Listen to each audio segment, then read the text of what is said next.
स्वागत है आपका ट्रेंडिंग नेचर में। आज का विषय है किसान सेवा केंद्र पेट्रोल पंप कैसे खोलें। किसान सेवा केंद्र केंद्र सरकार द्वारा चलाई जा रही एक योजना है जिसके तहत कई सारे लाभ किसानों को मिलते हैं। उसी में से एक लाभ है पेट्रोल पंप खोलने का लाभ। आइए जानते हैं किसान पेट्रोल पंप है क्या।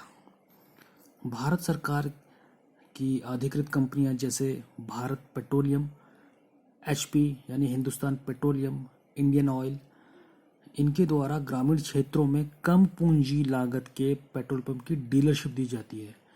इसे किसान सेवा केंद्र के अधीन खोला जाता है। आज इस वीडियो में हम जानेंगे कि एक किसान पेट्रोल पंप इस सुविधा का लाभ उठाते हुए कैसे खोल सकता है।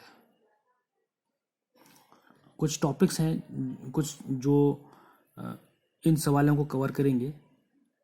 पेट्रोल पंप खोलने के लिए ज़मीन यानी लैंड रिक्वायरमेंट, अनुमानित निवेश हम आपको बताएंगे, अप्रॉक्स इन्वेस्टमेंट, लाइसेंस, एनओसी, इसके बारे में बात करेंगे, प्रॉफिट मार्जिन आपसे शेयर करेंगे और सबसे अहम किसान पेट्रोल पंप के लिए आवेदन कैसे करें, हाउ टू अप्लाई।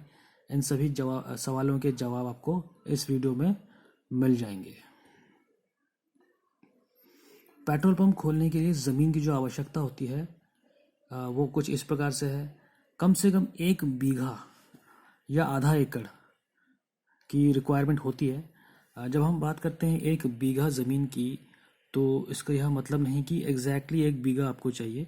1 बीघा से थोड़ा कम थोड़ा ज़्यादा चल सकती है कागज़ों में, और आधा एकड़ भी चल सकता है, पर मिनिमम 1 बीघे के आसपास आपके पास ज़मीन होनी चाहिए ग्रामीण क्षेत्र में।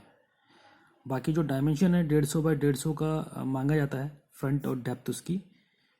पर यदि आपकी ज़मीन का डायमेंशन फ्रंट ज़्यादा है और डेप्थ कम है तो भी चल जाएगी।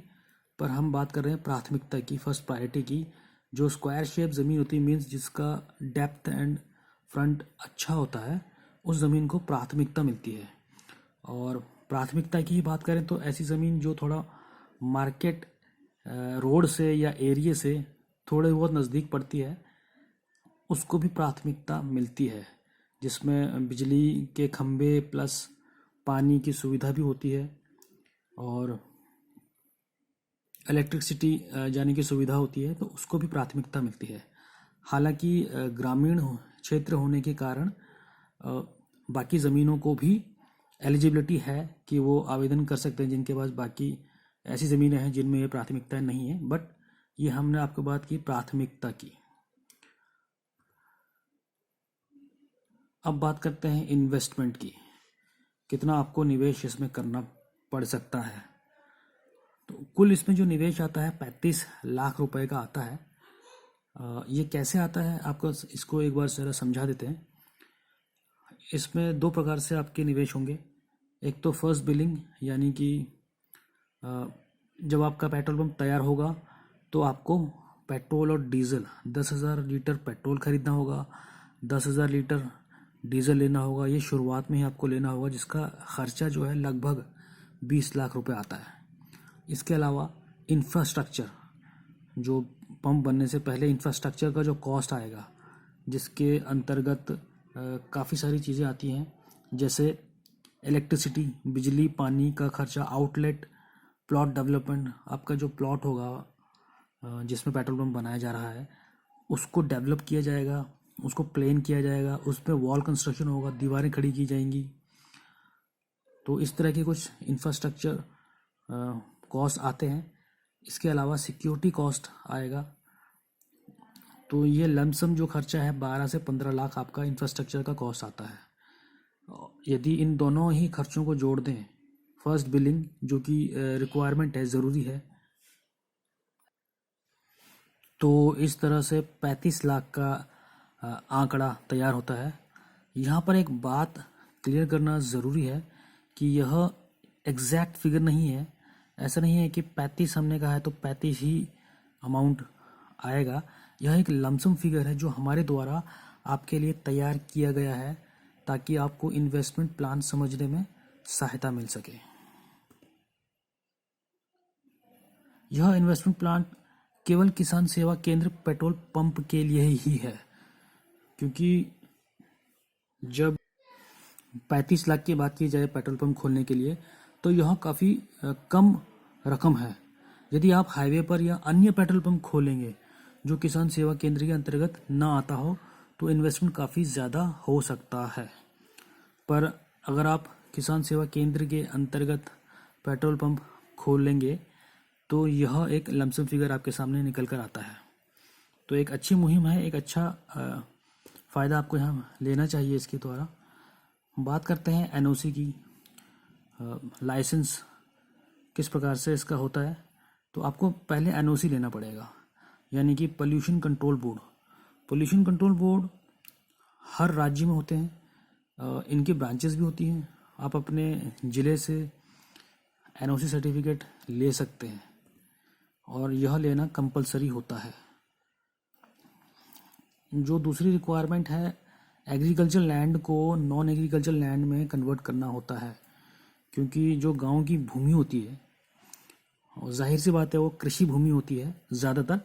बहुत रेयर चांस में देखा जाता है कि किसी ने पहले ही उसको नॉन एग्रीकल्चर लैंड में कन्वर्ट किया है, ऐसा अक्सर होता नहीं है। तो ये आपको करना होगा कि अपनी जो कृषि भूमि को गैर कृषि भूमि में परिवर्तित करना होगा, उसके बाद ही आप इसके लिए आवेदन कर सकते हैं और पेट्रोल पंप खोल सकते हैं। अब प्रॉफिट की बात करते हैं। प्रॉफिट जो होगा आपका इसमें वो पर डे 3,000 से लेकर 5,000 के आसपास होगा। यह भी एक अनुमानित आंकड़ा है। यदि आप 1,000 से लेकर 5,000 तक पर डे सेल करते हैं पेट्रोल और डीजल मिलाकर, तो यह आंकड़ा आपके सामने निकल कर आता है। और एक आंकलन के अनुसार गांव के क्षेत्र में जो थोड़ा रिमोट होते हैं, रिमोट एरिया में भी होते हैं, 1,000 लीटर पेट्रोल और डीजल पर डे काफ़ी आसानी से सेल आउट हो जाता है। अब बात करते हैं पेट्रोल रेट के बारे में। जो पेट्रोल का जो रेट होता है वो बैरल के हिसाब से बिकता है, जिससे फ़ायदा ये होता है कि जो डीलर होते हैं उनका रिस्क ख़त्म हो जाता है। डीलर्स यानी आप जो पेट्रोल खोलेंगे, जिनको डीलरशिप मिलेगी। पहले क्या होता था कि केंद्र सरकार अपने हिसाब से पेट्रोल का रेट घटाती और बढ़ाती थी, पर अब क्या हो गया है कि इस पेट्रोल के रेट बैरल के हिसाब से बढ़ते और घटते हैं। ये बात अलग है कि भारत में इसके रेट ज़्यादा नहीं घटाए जाते हैं, वो एक पॉलिटिकल मुद्दा है, उस पर अभी हम नहीं जाएंगे। हम उस बात की बात कर रहे हैं जिसके कारण एक पारदर्शिता आती है। यानी जब बैरल रेट घटते हैं तो आपको ऊपर से ही सस्ते रेट में पेट्रोल मिलता है और आप सस्ते रेट में पेट्रोल बेचते हैं। और जब बैरल के रेट बढ़ते हैं तो आपको ऊपर से ही पेट्रोल महंगे रेट में मिलता है और आप महंगे रेट में बेचते हैं, जिससे एक पारदर्शिता आती है।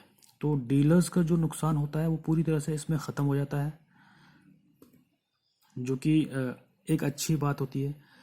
एलिजिबिलिटी क्राइटेरिया हम देख लेते हैं।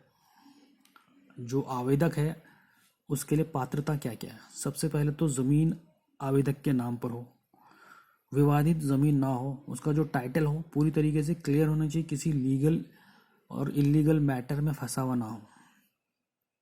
बिजली पानी खंभे से युक्त ज़मीन जो होगी उनको प्राथमिकता दी जाएगी। यानी आपकी अगर कोई लैंड है, उसके आसपास से कोई बिजली कनेक्शन जाता है या फिर आपने उसमें खंभों का पहले से बंदोबस्त कर रखा है और पानी की भी व्यवस्था है, तो आपकी ज़मीन को प्राथमिकता मिलेगी। जो 60 साल से अधिक उम्र के हैं वो इस योजना के लिए अप्लाई नहीं कर सकते हैं। इसके लिए युवाओं के लिए यह योजना है। जो 60 साल से नीचे हैं, कागजी तौर पर उनको अप्लाई करने का मौका मिलता है। जहाँ तक क्वालिफ़िकेशन की बात है तो 10वीं कक्षा पास होना ज़रूरी है। ऐसे ही लोग इसमें आवेदन कर सकते हैं जो 10वीं कक्षा पास हो चुके होते हैं। बात करते हैं आवेदन कैसे किया जाए। तो ये भारत सरकार की अधिकृत कंपनियां हैं, मुख्य तौर पर Indian oil, Bharat petroleum and HP. इनके थ्रू आप आवेदन कर सकते हैं। यह एडवर्टाइजमेंट निकालते हैं जिसके थ्रू आप आवेदन कर सकते हैं।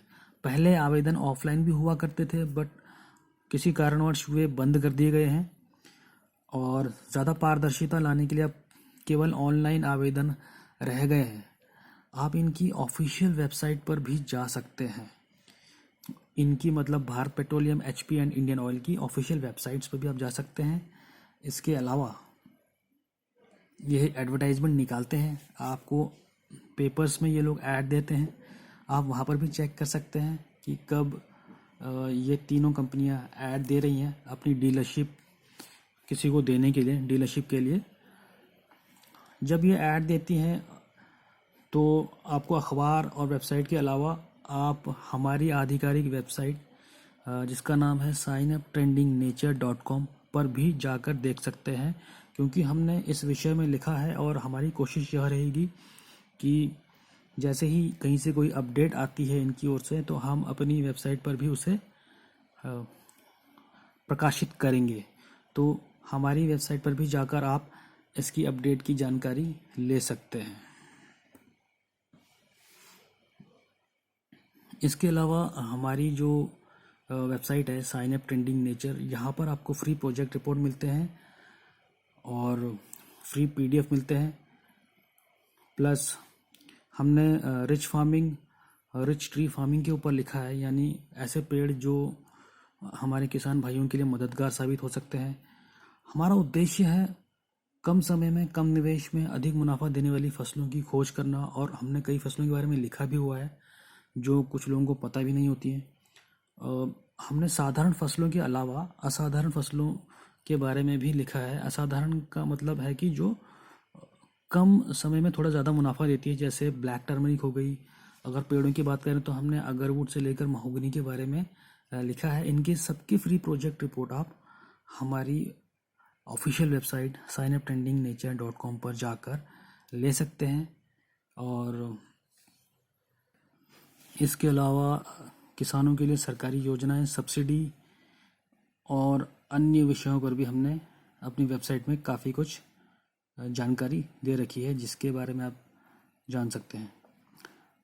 आप ज़रूर बताइए कि आपको यह वीडियो कैसा लगा। प्लस कोई डाउट है अगर पेट्रोल पंप से संबंधित, इस योजना से संबंधित, तो ज़रूर आप कमेंट करके अपना सवाल पूछ सकते हैं। वीडियो को पूरा देखने के लिए आपका बेहद बेहद शुक्रिया।